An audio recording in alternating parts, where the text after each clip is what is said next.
تعديلات قانون الإيجار القديم هتبدأ تتنفذ. خليني أقولك في نفس الفيديو ده معلومات عن خط سير التعديلات اللي بتحصل في مصر أو المشاريع القانونية الجديدة. الموضوع بيبدأ باقتراح أو مشروع قانون جديد بيقترحه يا إما الحكومة أو مجلس النواب أو رئيس الجمهورية. بعد ما بيقترحوا المشروع ده بنروح للخطوة التانية، وهي إنهم بيعرضوا المشروع الجديد على رئيس مجلس النواب. وتعديلات قانون الإيجار القديم عدت بالمرحلة الأولى وعدت بالمرحلة التانية. نيجي للمرحلة الثالثة، وهي انهم بيبعتوا المشروع الجديد لمجلس النواب علشان يناقشوه داخل لجنة مختصة، وده برضو اللي حصل في تعديلات قانون الإيجار القديم.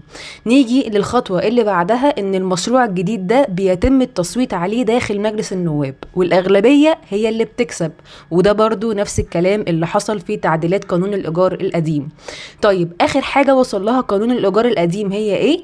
هي المرحلة بتاعة إرسال المشروع لرئيس الجمهورية في خلال 30 يوم، عشان يعمل حاجتين ملهمش تالت: يا إما يصدق على المشروع الجديد ويوافق عليه، أو إنه يرجعه تاني للبرلمان علشان في اعتراضات على المشروع المعروض قدامه. ولو وافق عليه في خلال 30 يوم بنوصل للمرحلة الأخيرة، وهي النشر في الجريدة الرسمية.